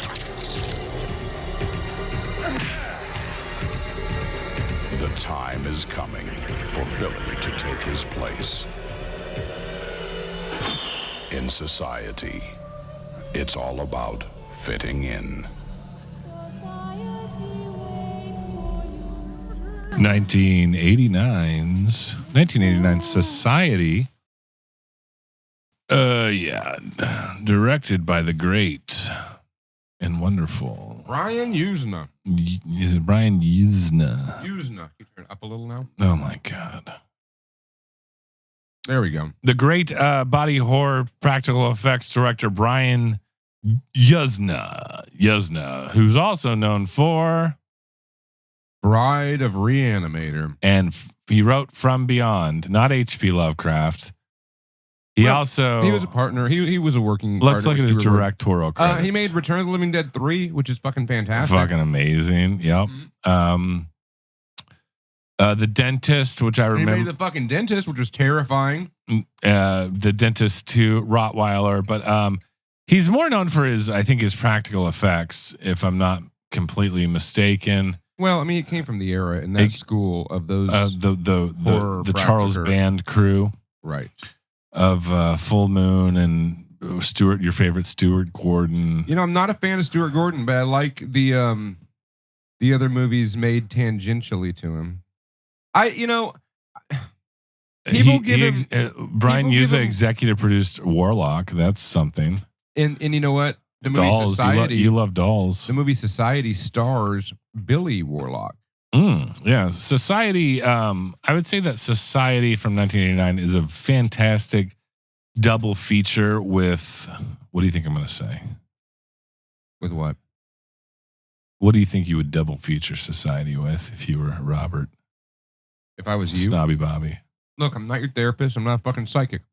You want to tell me what a good prayer for it is? Tell me. I think it's a good double feature with John Carpenter's "They Live," starring Rowdy. You should have said it. Have a little more faith in yourself, Adam. You probably had the right answer on the tip of your tongue.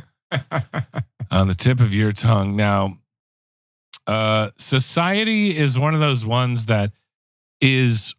I was thinking about this as I was watching. Is like the 80s was the franchises for the most part, but there are a handful. A solid handful of ones outside of the famous franchises of the 80s that are like right up there. Oh, yeah. Society, Popcorn, which is, I believe, was 1990, but let's not split hairs here. It's still right in there. Right in there. Like stuff like that that's gets eclipsed by the famous franchises.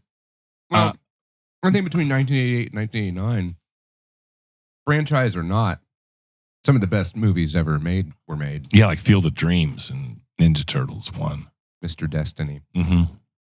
Yeah, for sure. That's that. I mean, you say that in jest, but like, no, I'm not saying seriously. 87 to like 91 was like a solid 5 years. Yeah, 4 years. Whatever. Oh, fuck yeah, man! All the good shit came out then. Right in there. We've always been a fan of 88 in general. The Blob. Big Trouble in China. And that was a little earlier. That was like 86. No, The Blob's 88.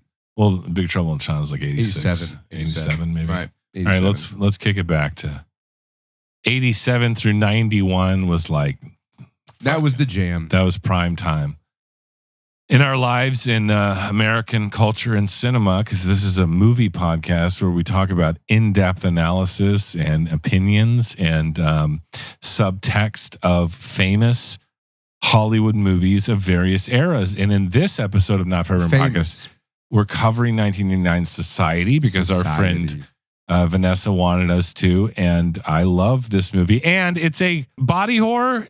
As far as body horror goes, my brain goes to David Cronenberg and then Society. Sure. That's what it does. That's what we're here for. We're here for body horror, Cronenberg, Society, and then after that, probably other Brian Yinza films. Yeah, there's a bunch. That's street trash. You know, that's got the meltiness. I like melty people. And we'll get into a little more, but like, this is one of the greatest crescendos of any 80s horror body horror movies of all time, I would argue. And it is what is most memorable about this film is the weird meaty flesh orgy. Do not let that overshadow the competence and like it's a very good movie. Society. It's very good in terms of like paranoia of it. It communicates paranoia. Am I going crazy? Very well. Very well. Very well. And granted, it does, I would argue, gets overshadowed by the crescendo. But that doesn't mean we shouldn't talk about what this movie is about. Oh, is that what you're asking me? So Billy Warlock, his life is a nightmare. The movie played by Bill Whitney. No, Bill Whitney. Played by Billy Warlock. Oh, yeah. What else was Billy Warlock in? He's like fake Michael J. Fox. I was thinking more like a fake one of the Dillon brothers kind of thing. No, the way he talks, though, his mannerisms were very... No, he's way more like... Dude, I just watched the movie today. Than Michael J. Fox. I know, but he did like the mannerisms, his demeanor was Michael J. Fox. Like, yeah, but if they had a better budget, they would have had Michael J. Fox. I don't know. I think Billy Warlock is a lot more appealing to the ladies than a Michael J. Fox. Oh, you think? And that's why Billy Warlock's appealing to the host went of this so show fucking far, and Michael J. Fox did not. You don't have to base everything around sex appeal to the ladies. I'm just saying, I feel like he was a little more like You're more attracted. he to was Billy a little more Warlock Tiger than Michael Beat. J. He was a Fox? little more Tiger Beat than Michael J. Fox. Whatever. So his life is a nightmare. Michael J. Fox has Parkinson's. He lives in a very Billy Warlock wins. He might have Parkinson's. We don't know this. He lives in a big fancy Beverly Hills home. Yes. Because he is the spawn of ultra wealthy yuppies. And yes. This was of the era, the yuppie / like the class thing was like it was like a trope, right? Mm-hmm. Like you had obviously like They Live, and then there's some other ones as well where like, the yuppie thing or the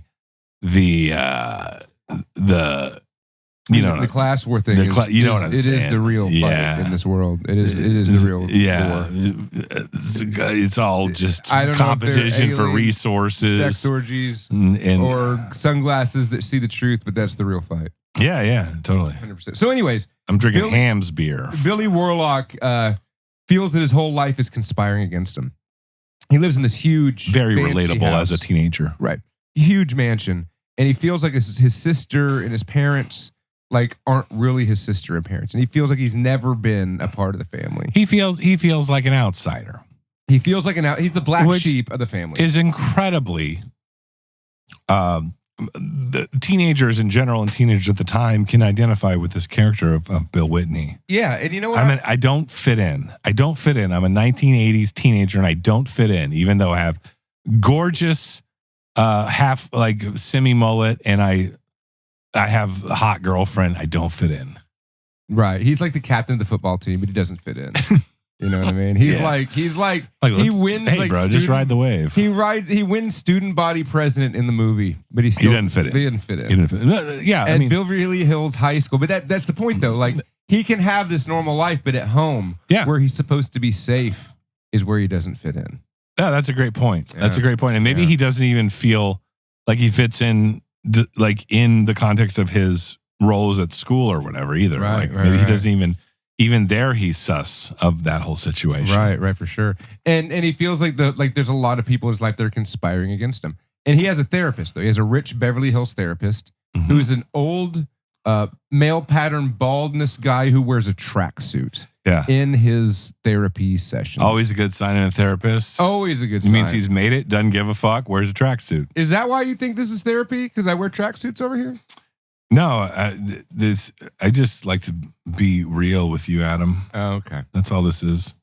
So then he tells like his therapist how life's against him. And then the opening credits, I just want to touch on this. A little bit of a spoiler in the opening credits. It's just a weird scene, which is hard to tell what you're looking at, of a weird fleshy orgy close up. And while it's happening, there's like a weird creepy song going, society. It's like a little girl singing. It's just really odd and off-putting, and I like it. It's off-putting. I like it a lot. It's upsetting and off-putting. Yes. So Billy thinks there's something weird going on with his family, right? So his sister, she's going out to her coming out party, which immediately sounds creepy. It's like a cotillion. Is that what that is? Or like a quinceañera, a quince. Oh, is it like one time, because I grew up in Texas, one time my friend Ashley, I'm not going to say her last name, but Ashley, who was a Mexican girl in Houston, invited me to her friend's quinceañera. Yeah. I have never been. It's like a bar mitzvah for Hispanics. Yeah. It's a lot of fun. It's like a coming out party. But that's what it is. It's like a bar mitzvah. But it's more for the girls. It's like a cotillion for the girls. The coming out parties. I don't know if Mexican boys have a quinceañera. They just go get a job in construction. Yeah. Landscaping. And the point is, I was at this quinceañera, this coming out party in high school, and they had some candy in a dish on the table there.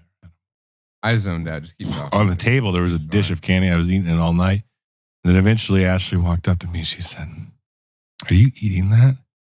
I said, "Yeah. Why?" It's like, "That's not candy. That's potpourri." Fuck.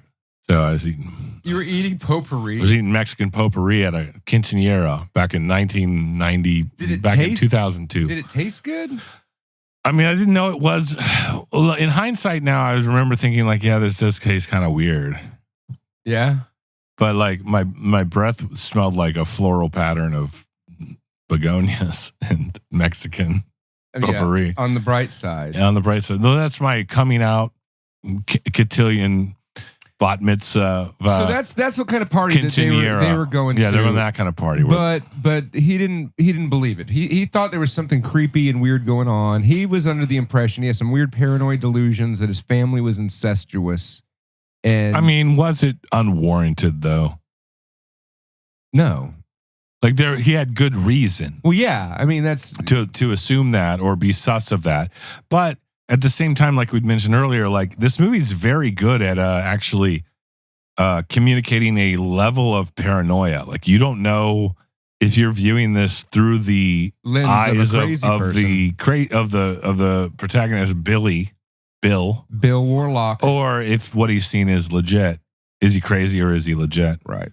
Like it sends my head into more of a tailspin. Very well. They do that very well. And it's almost Hitchcockian. They do the high school paranoia, like the high school not fitting in black sheep. They do it very well. Like yeah. Even though he's the captain of the football team and the student body president. Right, exactly. But still, that just shows that even sometimes when that's happening, like really your home life might be like your parents are part of a fucking weird fleshy sex cult. Well, that's kind of a trope too. It's like sometimes you're expected in those high class societies to do these like leadership roles or like show some sort of prestige in whatever organization you're in, even as low as high school. You're a class president, you're a winner, you're a leader, you're a football quarterback, whatever it is. Mm-hmm. But you got to think about that. I've never been in those situations. I don't give a fuck. But yeah. There's got to be. You never had parents that had there's always like the trope of like the rich old money kid that wants to be a fucking juggler and like run off and join the circus because he like doesn't want this. Well, that's not him. No, that's not him. But what I'm saying is like there might be some sort of a reservation about what he's expected to do. See, what's different about this movie compared to like... Dad, I don't want to join your law firm. I want to go study fucking Yeah, but that's sculpting. not this movie at all. No, I know. But I'm saying it's a varying degree of that kind of thing. No, it's not. Because he would totally be an alien person, sex orgy guy if he was invited to the party. Okay. I mean, he's not like... Maybe you're right. It's not the story of him. He wants to go be a juggler. He just doesn't want his family to like murder him. He doesn't want like his dad to have sex with his sister. Right. He's like, that's kind of weird. Yeah. And his sister's like into it. But he's getting pretty sus. But his sister's ex-boyfriend, who's his friend. Yeah, like broke into the house and was like hiding in her closet. And then he dies. And she doesn't. Well, he died. But before he dies, he what's his name? Fucking Milo. Is that Milo? No, that was Blanchard. Blanchard? I don't know. I'm looking at the IMDb. I don't know. It's one of those fucking guys. It's Blanchard. I just watched it today. Well, yeah. Well, he presents a recording, one of those mini tape recordings. Yes, because he was crazy. He had been bugged. He had bugged Billy's sister because he's like, "Hey, there's something weird about your sister and your mom and dad." Mm-hmm. And so Bill already had this lingering suspicion his whole life, right? And that he wasn't, he was adopted. He wasn't part of the family, whatever.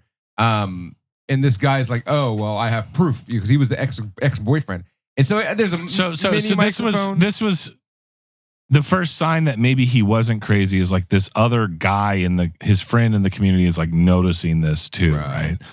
Like, but at the same time, you're still like, is he crazy too? We don't know, but he gives him a tape at the beach under the boardwalk, and the tape has his sister and parents talking about their fuck orgy, and then in being in the fuck orgy. It was all recorded on tape. Yeah, and I don't remember exactly what was said on that tape, but it was like first dinner, then copulation. Yeah, it wasn't even remotely vague as like maybe you're misinterpreting this. Right. It was like I'm gonna finger my daughter, like shit like that. No, well, yeah, it's like go with somebody your age, and then we'll all jump in. Yeah. Dad, it feels so good. Like I don't know how else to interpret this other than creepy high society sex orgy cult. Right, exactly. And so that's what you think it is. It's just like a crazy high society sex orgy cult. And, if you didn't watch the trailer for this movie, if you didn't watch the trailer, because the trailer gives it all away, if you just came into this movie blind, I would love to show somebody society. That's what I did with my wife. Oh, yeah? What'd you think? I was like, we're watching this movie. It's Halloween time. Yeah. It's a spooky 80s movie. It's very good. It's almost very like spooky. A very smutty Twilight Zone episode is how I described it to her. It is. It's a really smutty Twilight Zone. She's like, okay, I'll watch it. And she was engaged. And I had Giving her no preparation for it at all. Did she watch the whole thing? Yeah, oh yeah. And then later that night, after the movie was over, I tried to put the moves on her, and she was like, "Get the fuck off me. I don't know why you're horny right now after watching Society." But I was. And I was like, whatever, I like to sleep. I guess it didn't have the same effect on her as it did on you. You're like, come on, let's I like the communal nature of like flesh ripping, like weird mutant flesh orgy. Mutant flesh, amorphous flesh orgies. So I guess we're skipping ahead. No, we're not. Wait, hold on. Now there's another girl at school. Yeah. He's dating this blonde. I think she's like a cheerleader chick. Yeah, she's all right. She's all right. She reminds me of like who's that chick from Valley Girl and Pee-wee's Big Adventure? It's not important. She did the voice. It doesn't matter. It doesn't matter. She did the voice of Tommy Pickles from the Rugrats. Talk about the goddamn movie, or we're gonna be here all night. No, I'm trying to talk about the movie, Adam. My point is, she was kind of your like the fucking thing.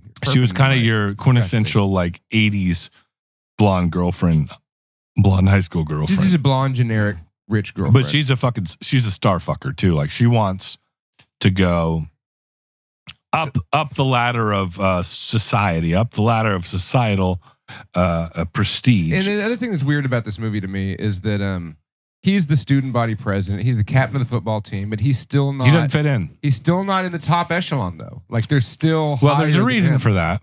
They're still higher than him, and he should be up in there. You know, he thinks he should be right up in there, but he's not. And I think that's where a lot of this paranoia comes from. Because his family, his mom and dad and sister, they're all like chummy to each other, like super happy and generic, upbeat family. Mm-hmm. But when they talk to him, it's just kind of weird. Yeah, it's almost like he's adopted. Right. It's like there's not a.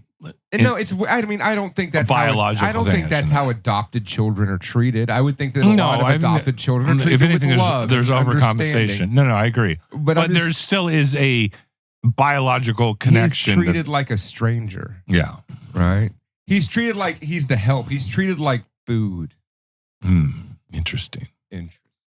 Well, he's dating the blonde girl. The blonde girl's star fucker, and he's like not into that anymore. So he starts dating that girl that looks like Sloane Peterson from Ferris Bueller's Day Off, but it's not her. It goes hot. One of my favorite lines in the movie is she does the Sharon Stone Basic Instinct thing before Sharon Stone Basic Instinct. Damn. Did you notice that? Do you think that Verhoeven saw fucking I'm sure he did see it. I mean, I don't know. That's probably some ripoff of some film noir or something, to be honest. But I mean, I don't think that spreading eagle to seduce men in movies or in general is anything new, to be honest. But that's true. It's been happened. It's oldest trick in the book. Yeah, oldest trick in the meat pocket. Like, is that a vagina? Oh, I'm gonna pay attention to that. So, anywho, let me get my Weapon X out. His second love interest is Clarissa, the Sloane Peterson chick, right? Sloane Peterson. So one of my favorite lines, Devin De Vasquez. Whatever. Damn, she's one of my favorite lines. So they banged, right? And he cheats on his girlfriend with her, and she's part of the whole society cult.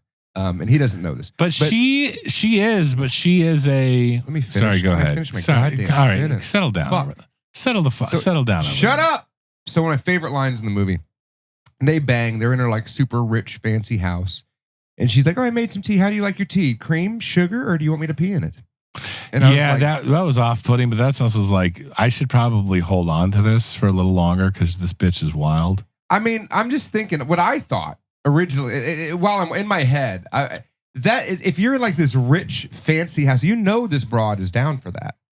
I'd you would pee on her. I'd take the pee. Oh, you would drink the pee. I'm sure I'd drink the pee. I mean, you wouldn't drink the pee? I'm not saying I would or wouldn't. Hey, just give a little tinkle in there. But I would definitely like be like.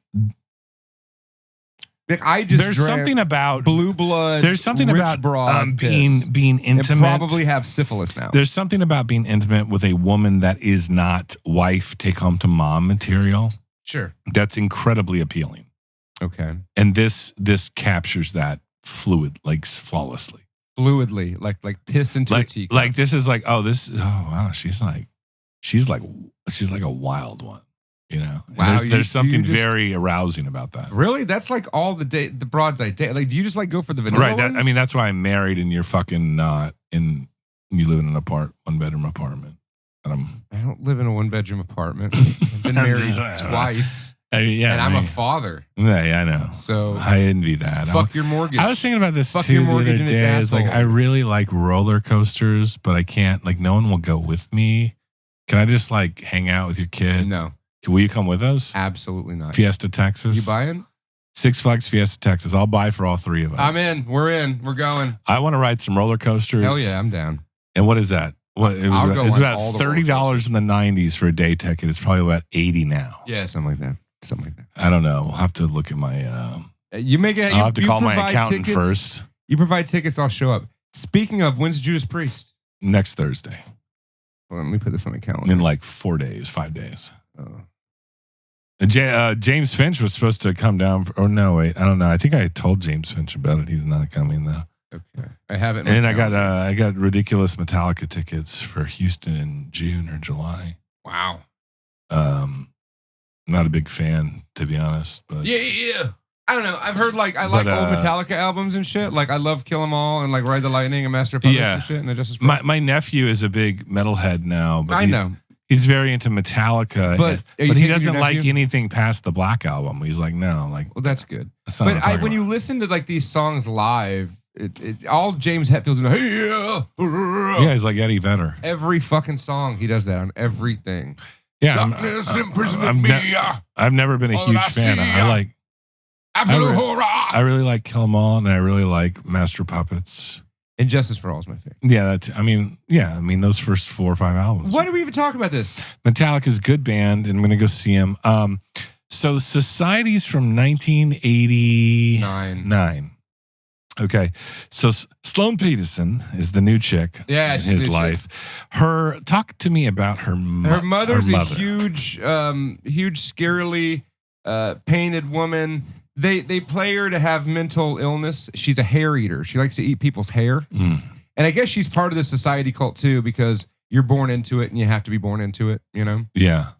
So there's just, I don't know. She's a very creepy. I think about this a lot. Creepy addition. Like, obviously, the theme of this movie is like class warfare, like upper class preying on lower class preying on lower class, that kind of shit, elite theory shit, right? It's more like upper class playing on upper class, this one.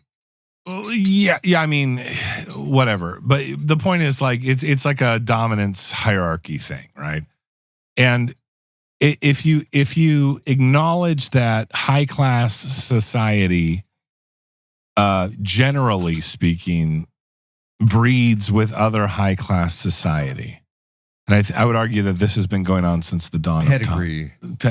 Since the dawn of time. So they call them blue bloods. So think about this: like you, they got weird alien octopus to be successful and high society in this world takes a level of psychopathy, right? It takes a level of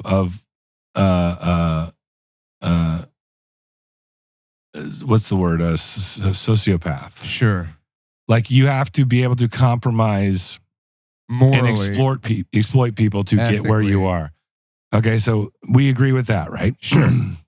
That's how capitalism works. Well, that's just how competition works. That's just how like human nature works, right? Sure. Capitalism fuels that, sure. But okay, anyway. So there's that. And then there's the trope of like, we only breed with our own, right? So we're talking about generations upon generations upon generations of compounded genetic inherited psychopathy. Okay. So where are we at now in 1989 with society as far as that goes? I don't know. What, am I supposed to give you a deep philosophical answer on this? No, I'm not trying to be philosophical. I'm just saying, think about that. Think about we only reproduce with our own, and our own is genetic, inherently has generations upon generations of compounded psychopathy. So what you have there is a high society, quote unquote, of like people that basically, and in this case of the movie Society, like suck the life out of the lower class, I guess, literally. Quite literally. Right. That's all I'm saying. We think about veal. I think the suffering of a small veal makes it more delicious. Like everyone lives off of the suffering of other living things, right? Sure. We had a steak tonight. That cow probably didn't live the best life. And so you're saying the rich feeding off the poor is just nature. Yeah, I mean, it sucks, and it is, but it is what it is. Like, I don't think it's, you know what I mean? Right. I think that when you talk about things like even like vampires, like the lifeblood, the life of the essence, The blood is the life. the essence of another living thing. We're sucking it out of it for our own benefit. Yeah. That's what high society is about. And that's what society is about. Yeah, baby. Yeah. So yeah, we got big fat mama. Yeah, you did. We've talked about it before, but you did the thing where you're like kind of hanging out with some chick, and like you see her mom, and you're like, oh boy, like, Yeah. I don't know, Shit. hope she didn't age like that. Is that the direction this is all going? No, I'm just saying, but like, I mean, fake Sloane Peterson's pretty hot. She's pretty smoking. You see her mom, who I'm pretty sure is played by a man. I don't know. I could tell you. But this movie is a big, long snowball effect of paranoia about, is he going crazy or is he not? Or is there something more sinister going on behind the scenes in high society? Right. That's exactly. You just described the film, Bobby. Then we get to the Act 3. The last 20 minutes of this movie is some of the best 1980s gore effect, body horror, practical effects I've ever seen in my life. It is easily top 10, if not top 5, when it comes to practical effects, and something where you just sit there and you go, holy shit, this is what I'm talking about. They did a real good job. So when you get to the end of the movie, turns out, yeah, they were all right. It is all big, weird, fleshy sex orgy. Mm-hmm. And so they it's very take pink and purple. Yeah, so they take the kids and him, they have him all tied up like with a choke collar on him, and they're pushing around, the ones they use to catch dogs, like the dog catcher thing. Yeah, that's hot. And it turns out like the society, like they've been raising him as like veal. Like, yeah, they raised him in their own home to get him just right. You know what I mean? So that they compounded psychopathy. And so what they do is these people just like melt into, like, they get all gooey and then they start like eating you by melting. But they fuse into this amorphous orgy blob. It's just a big giant blob, orgy blob. I want to be in the orgy blob. I was going to ask you that. That was in my notes, actually, that I haven't referenced once. Would I be in the orgy blob? Adam, it strikes me as you would be the type of person that, if invited, you would in fact join in and fuse with the pink purple orgy blob of the movie. As long as I'm not the guy that's getting like eaten to death. It looked very pleasurable. It did. Other than them eating people to death. Well, there's the famous, a couple famous visuals of like kind of this like fleshy beak fusing with the thing they're eating. And then, of course, the dad who's like the butt side. The butt head. Yes. And then like it gets more and more, it gets exponentially more distorted and disturbing looking. Like it's kind of sexy at first. Is it that, like Bobby? you kind of get it at first? You're like, it's kind of sexy. Like it's just like I always say, like if you watch like orgy porn, that's basically the porn version of Royal Rumbles. You know what I mean? It's like, let's just see how many we can throw in the ring and see what happens. That's what orgy porn is. And like this is orgy porn, Twilight Zone smut from the 1980s of people turning into an amorphous metaphorical blob for high society that is an incestuous fuckfest. It's great. It's a great one. It's a great one. And I don't want to give away the ending too much. If anything, the main point I want to make about the movie Society is that, yes, the last 20 minutes are probably most memorable, but do not let that eclipse the first 70 minutes. If you just want to see the weird flesh orgy, you're just gonna watch the last 20 minutes, but you shouldn't do that. You should watch the whole film. It's a very paranoid, well-made movie about paranoia. Mm-hmm. It's like the song that pays the fuck off. It's like the song "Paranoid" by Black Sabbath. If it was a pink and purple flesh blob orgy. Yeah, I have to reread those lyrics to see if I agree with that. But I did it with my woman. But finished with my woman because she couldn't help me with my mind. Yeah. People think I'm crazy because I am smiling all the time. Overtime. Yeah, I could see it. I could see it. It's a bit of a stretch, but I could see it. Yeah. They go hand in hand. I think whoever wrote this, Yuzna, he's a big Black Sabbath fan. Yeah, totally. And like I can't recommend this movie enough. I don't want to talk about it ad nauseum because you need to go watch it if you haven't seen it. And if you made it this far in the episode, you should have turned it off A long time minutes ago. I don't know why you're still listening. You should go watch The Movie Society, and it's a great, perfect, not for every movie, perfect recommendation from Vanessa. Yeah, from thanks, the Northwest. Van Barmar. Our only female Patreon subscriber. So she's the queen. Queen bee, baby. Did I tell you I watched that new Joker movie? It's just bad karaoke. It was a bad karaoke starring I'm surprised Joaquin you Phoenix. didn't bring that up on Yeah, you know why I didn't? Because you don't want to talk about Because it fucking sucked. Here you go. I'm like oddly intrigued by it now. Listen, I watched it. Is it at least like an interesting bad watch? Nah, it's boring. It's like nothing happens in the movie. Like you can't sit there and go like, why the fuck? What? Yeah, and I watched the whole. I was laughing during the movie because I'm like, this is so bad. They lost. How many so much people were money. in the theater? 3 other people. No way. Mm-hmm. It was like Sunday. I really, really, really liked the first one. I mean, I liked the first one. Okay, it was good. It was the king of comedy. Yeah, it was just the king of comedy. It was Scorsese deranged movie. It was the king of comedy and Taxi Driver with the fucking Juggalo Taxi Driver. Yeah, with De Niro in it. What a surprise! Interesting. Well, it wasn't the first one, and it seemed pointless, and it seemed like a vanity project. I like Lady Gaga. The idea of Lady Gaga as Harley Quinn. I think that works. It didn't apparently. Nothing really happens in the movie. Yeah, that's. And you it turns into like a boring courtroom drama. It's like boring courtroom drama / bad musical. Like those are the two elements they combine: boring courtroom drama and bad musical. And I'll be completely honest with you, Joaquin Phoenix, as much as I'm a fan of him as an actor, I think that his terrible singing ruined Walk the Line. I don't think that. This does not sound like this. Why would you not? This sounds like Joaquin Phoenix doing a Johnny Cash impression. This badly. This doesn't sound. It's a good movie or whatever. I just say this. Listen, when you make Jamie Foxx and Ray. Oh my God! Fuck yeah! Did he sing in Ray? I believe so. Why would you? Okay, but wait. Shut up, Gary. Shut up. Why would you make a movie that is a biopic of a famous musician and then not have that famous musician singing? Having some fuck off actor who's not famous for being a singer. Because they want to sell the soundtrack.